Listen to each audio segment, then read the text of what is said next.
This video is brought to you by our wonderful supporters on Patreon. If you like D&D content, be sure to check that out, as well as our Pokemon D&D campaigns and its sister campaign, Pokemon Mystery Dungeon. High dollar patrons can have their OCs put into the game, as well as get custom artwork. This week's Patreon shoutout goes to Takoa, and we'll talk about him more at the end of the video. Stick around. Howdy friendos, my name is Stuart, and welcome to the Star-Lord video. As you can see, today we are looking at Peter Quill from the Marvel Cinematic Universe. Also, for whatever reason, I call him Quirrell in my Thanos video, and I have no idea why. Also, some people might actually be really upset at some of the takes I have today, because boy, I don't like how he was treated in Infinity War. Anyway, our main character today is Peter Quill, the leader of the Guardians of the Galaxies, otherwise known as Star-Lord. Peter Quill was seemingly your average human born on Earth sometime in the 1980s. He was raised by his single mother, who swore that his father was a man from the stars. One day, Peter's mother fell ill to brain cancer and then quietly passed away. Her death had a massive effect on Peter, who, before he could finish processing the grief from his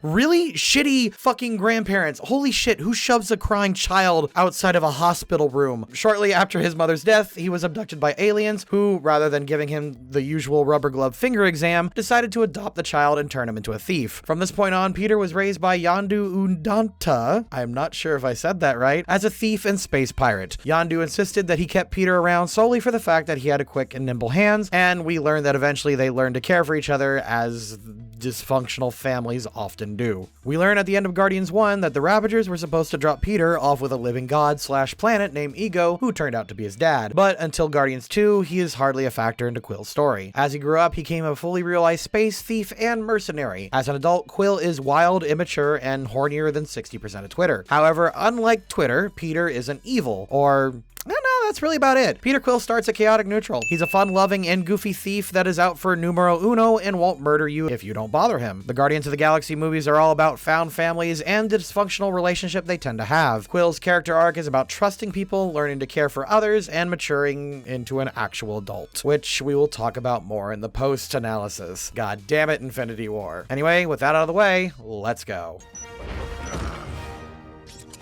Boom!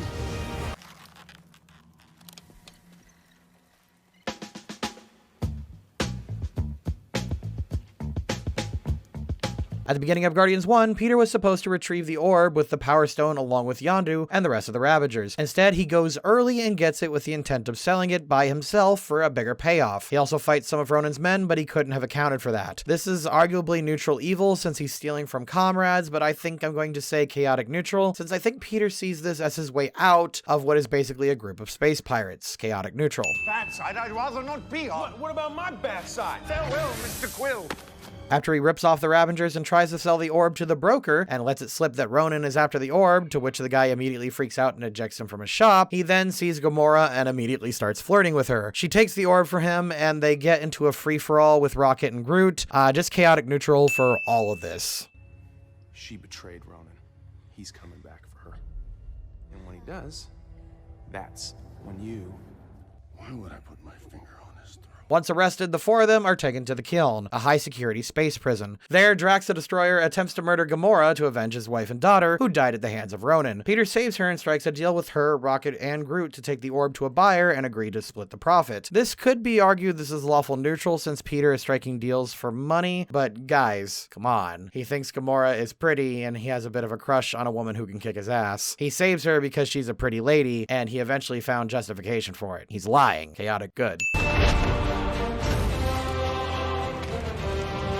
Rocket then comes up with a plan to escape. He says he needs a battery, a security armband, and someone's prosthetic leg. Peter finds the guy with the leg and transfers him 30,000 units rather than take it by force. Good guy Quill, I think, and this whole event is lawful neutral since he's forming plans with his new allies. Companion, what were you retrieving?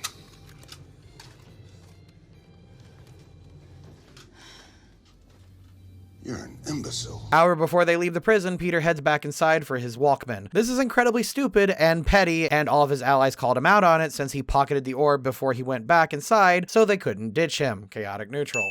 4 billion units! Rocket! Come on, man. Hey. Our main characters then head to nowhere, where they are then told to wait for the Collector to summon them to be paid. Peter tries to flirt with Gamora again, but she soundfully rejects him, and then Rocket and Drax get into a fight and Peter breaks it up, seriously endangering himself by announcing the huge payoff they're about to get. Really, he could have just let Drax or Rocket kill each other, but since Quill is playing babysitter, we're actually going to give him a lawful good. Back. I will no longer be your slave! No!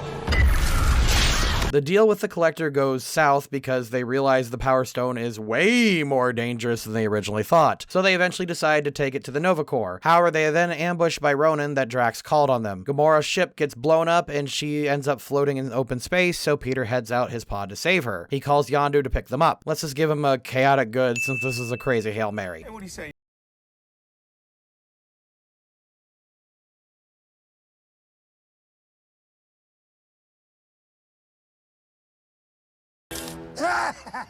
They're then caught by the Ravagers, and Yondu has to make a show of killing Quill. Peter then strikes a deal with Yondu to give him the Power Stone once they retrieve it from Ronan. Having the Ravagers own the stone is bad news, but it's better than Ronan. Chaotic good. Do you believe him?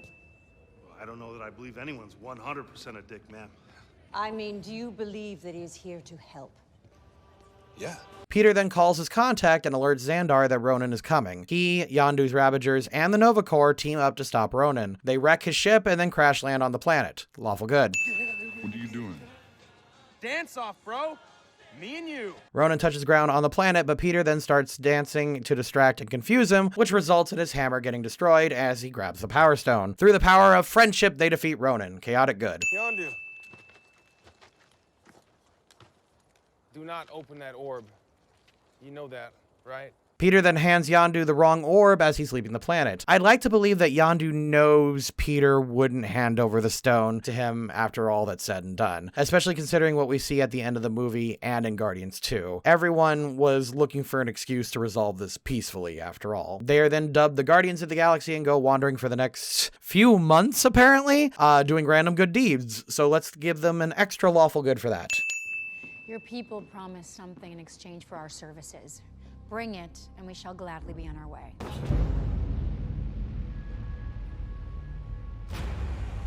Family reunion, yay! Peter and the Guardians fight an interdimensional space beast to protect some batteries. They successfully do so in exchange for Nebula, to which they then intend to turn her into Nova Corps. Peter is doing his best to be civil and a good leader, while Rocket is actually being the biggest of jackasses and stole batteries on top of everything. Lawful neutral for Quill. Sovereign fleet approaching from the rear. Why would they do that? Probably because Rocket stole some of their batteries. Dude! Right. He didn't steal some of those. I don't know why they're after us. What a mystery this is. After leaving the Sovereign, the Guardians are attacked by a bunch of drones. Instead of working together, Rocket and Quill get into a pissing match about who is a better flyer, which results in their crash landing and near death. Chaotic neutral. Raccoon? Don't call me a raccoon! I'm sorry. I took it too far. I meant trash panda. Is that better? It's worse.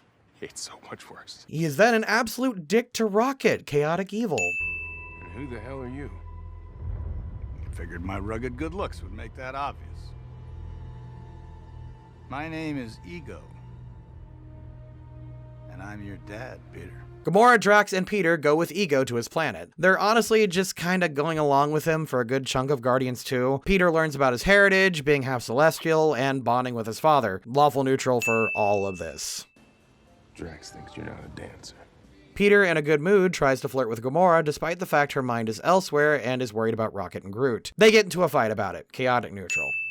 It broke my heart to put that tumor in her head.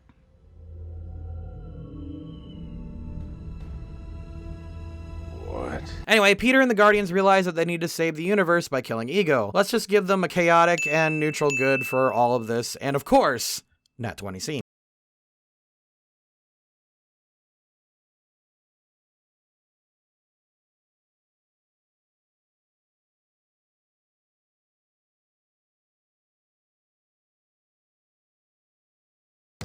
Yeah, we'll do a Yondu video eventually, but this is absolutely a Nat 20 scene.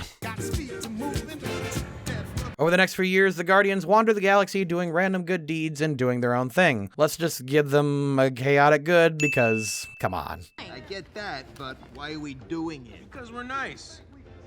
And maybe whoever it is will give us a little cheddar cheese for our effort. Which isn't the point. Which isn't the point. Anyway, during Infinity War, the Guardians learned about the distress signal from Thor's ship, and they went to investigate. They say that it's to get easy money and stuff, but Quill doesn't seem terribly concerned about that aspect, so neutral good. Mind stones are safe on Earth. They're with the Avengers. The Avengers? The Earth's mightiest heroes. Like Kevin Bacon? He may be on the team, I don't know. Later, Thor tells them about Dwarf Fortress, but instead they head to nowhere to stop Thanos. This does not work. Peter tries to formulate a plan of attack, but Thanos and the Reality Stone completely overwhelm them. Gamora tries to make Peter follow through on his promise to kill her, and he does comply, knowing it's what Gamora wants, and it will save the universe. Unfortunately, this still does not work. Lawful good, twice. I'm gonna ask you this one time. Where is Gamora? Yeah, I'll do you one better. Who's Gamora? I'll do you one better. Why is Gamora? Thanks to the Guardians' shoot first, ask questions later attitude, they get into a surprisingly even fight with the Avengers. Iron Man figures out who they are with a nat 20 dialogue. Seriously, that might actually be the smartest exchange ever written in the series. And they team up. Chaotic good. I like your plan, except it sucks, so let me do the plan, and that way it might be really good. Quill came up with a plan to utilize every character's strength and abilities to fight Thanos. It's been pointed out before that Peter definitely came up with the plan to subdue Thanos. The plan was going great until... No, you didn't. The scene is arguably the worst moment in Infinity War. Not because, oh man, the hero messed up, but because of which hero did it and why. I'll talk about it more in the post-analysis, but thanks to Peter's tantrum here, Thanos breaks 3 of Mantis's hypnosis, and he gets away, allowing him to perform the snap. Chaotic neutral, and yes, Nat 1 scene. Don't touch me. You missed the first time. Then you got them both the second time. He comes back in Endgame and fights with everyone to save the universe, but it's like, he's kind of made into the butt monkey, so sure, lawful good. As Guardians of the Galaxy back together again. Weirdly enough, him inviting Thor to live with him on the ship, I think is chaotic good, because he has no obligation to let him join the ship. He just lets them because Thor has nowhere else to go. He still does this despite the fact that the crew isn't respecting him to his face. Best boy Peter, chaotic good. You said it yourself, bitch. We're the Guardians of the Galaxy. So I've made it obvious that I do not care for Peter's moment with Thanos because he completely loses his cool and fudges everyone's plans. And I'm not mad because Peter is my favorite character or anything. In fact, I think he's one of the least interesting characters in the MCU, but I feel like it does an active disservice to this character. First of all, even though him losing his cool was absolutely the winning play against Ego, the fact that he leveled up his relationship with Gamora in between movies should show signs that he's at least grown out of that phase of his personality. It's really the themes of Guardians 1 and Guardians 2 are both close enough to each other that I don't really need to break it down much. The theme of family is drilled so hard that the Dom from the Fast and the Furious movies would be proud. Really, the scene from Infinity War is bad and really clunky for a lot of reasons. First of all, it's frustrating because of, how close they were. The fact that they pretty much won the encounter and Peter messed it up makes a lot of people angry. And not just me. This wasn't a particular character who miscalculated his attacks or underestimated the strength of his enemy. Peter Quill isn't this Vegeta-like character who will sabotage something regardless of how emotional he gets. He's always been the thinker and planner. His superpower is strategy and resourcefulness. Just like how Iron Man's superpower has always been his ingenuity, Peter's greatest strength is his quick thinking. The Guardians of the Galaxy were always relatively low-powered compared to the Avengers, and seeing their leader not only be dead weight, but actively throw their chance at victory, made it seem much more like a detriment. Also, the scene is so badly telegraphed that everyone can see it coming a mile away.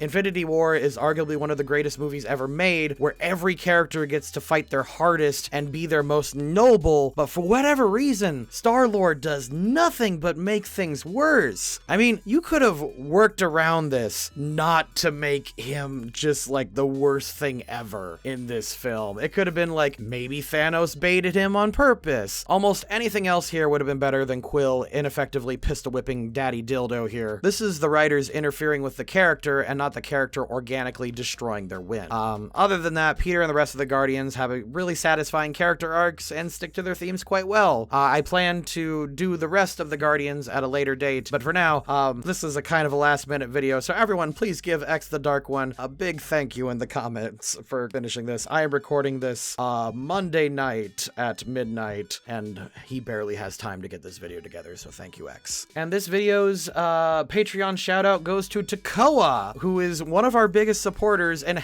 is such a big supporter that he has his own tier on Patreon, the Takoa tier. It goes exclusively to him. His character, Takoa, has supported a lot of artists in the past, but for whatever reason, he decided to throw additional support at us, and thus he has become not only the boyfriend of Kiza, one of the most popular characters and a patron from last week, but is also pretty important to the characters behind the scenes, and we'll learn more about that, and we'll learn more about that in the upcoming Manaphy arc over on TheLoadingCrew. So not only should you give everyone here all of your love and support, you need to check out the show over on TheLoadingCrew, and I'll MC you guys later.